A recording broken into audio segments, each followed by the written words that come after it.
La Sécu, qu'est-ce que c'est ? Découvrez Parlons peu, parlons Sécu, le podcast de l'École nationale supérieure de sécurité sociale qui vous éclaire sur l'histoire, l'actualité et l'avenir de la protection sociale.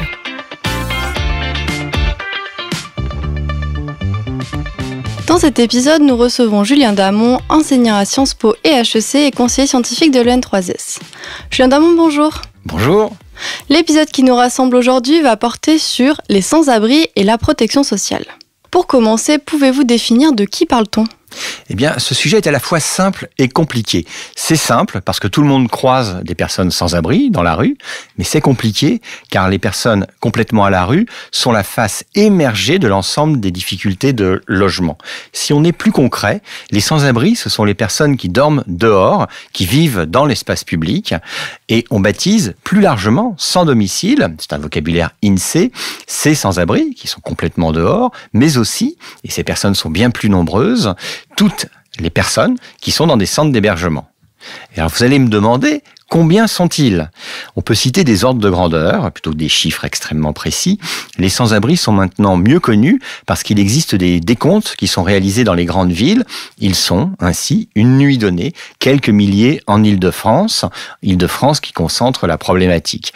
À l'échelle nationale, les sans-domicile, donc les gens complètement à la rue, mais surtout les gens hébergés, les sans-domicile, une nuit donnée, sont plus de 300 000, car il existe plus de 300 000 places d'hébergement à l'échelle nationale.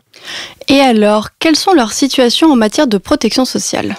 Il faut commencer par dire qu'il s'agit d'une population très hétérogène, ce qui retentit sur la situation des personnes en matière de protection sociale. On trouve des Français, mais aussi, et en particulier dans les centres d'hébergement d'urgence, une proportion très importante de sans-papiers. Et donc, ça n'ouvre pas les mêmes droits à la protection sociale. On trouve des personnes âgées pensionnées, retraités. On trouve des jeunes sans famille qui viennent de sortir de l'aide sociale à l'enfance. On trouve des familles qui viennent de basculer à la rue ou qui viennent de basculer vers un centre d'hébergement. On trouve des messieurs qui sont depuis très longtemps à la rue, très abîmés par l'existence. Cela dit, ça sert à rien de répéter en permanence qu'il y a hétérogénéité. Il faut souligner une caractéristique commune qui est évidente mais qu'il faut rappeler. Ce sont des personnes pauvres et ce sont les plus pauvres parmi les pauvres. Alors, au sujet de la protection sociale, il faut faire un petit retour historique. Auparavant, les sans-abri relevaient à l'échelle de l'État, d'abord du droit pénal. Les délits de vagabondage et de mendicité qui frappaient d'indignité les personnes errantes, eh bien ces délits n'ont été supprimés du code pénal qu'en 1994. Il y a donc peu de temps.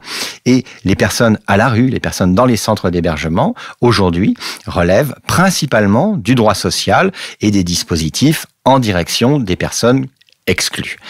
En matière d'hébergement, je suis là toujours sur le registre de la protection sociale singulière, eh bien, en matière d'hébergement, des efforts considérables ont été faits depuis une trentaine d'années.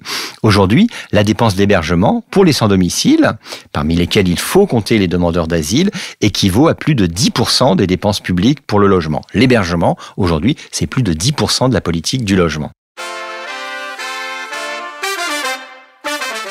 Mais au-delà du logement et de l'hébergement, que peut-on dire sur la protection sociale ? Vous avez raison, il n'y a pas que le sujet de l'hébergement, mais si on raisonne sur la protection sociale en général, il faut d'abord souligner la révolution qu'a été le RMI en 1988. Ce revenu minimum d'insertion, devenu RSA, revenu de solidarité active, avait parmi ses objectifs de mettre fin à la mendicité.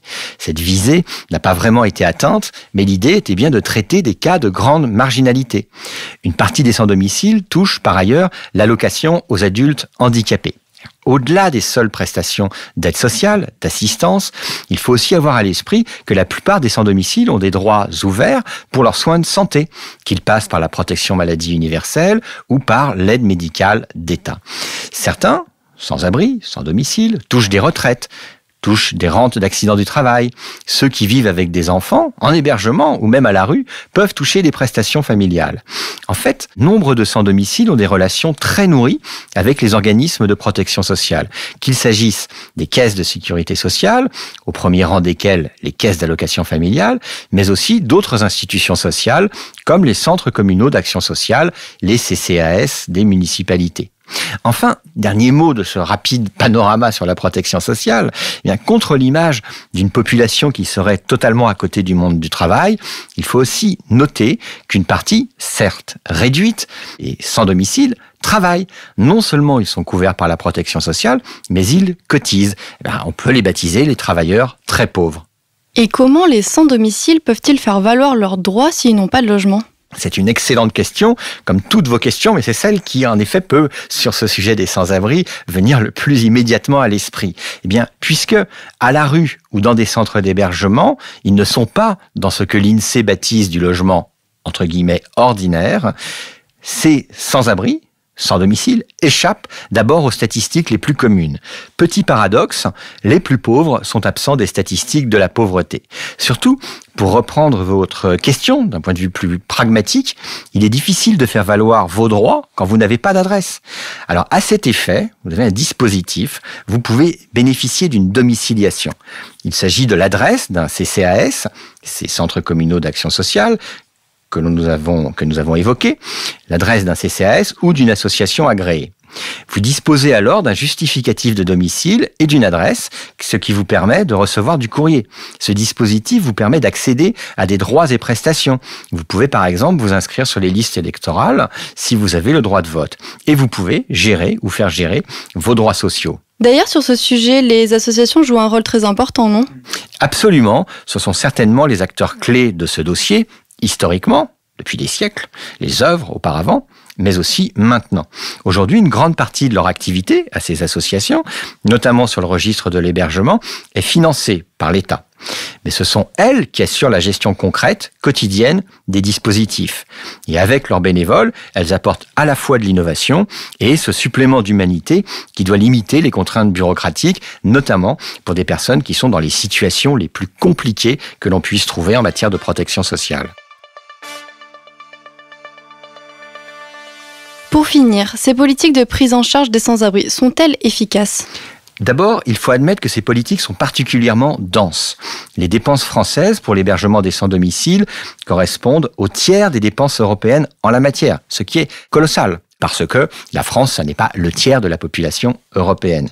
Alors, sont-elles, avec les autres dépenses sociales, efficaces au regard de l'ambition qui serait de ne plus avoir de personnes contraintes à dormir dehors ?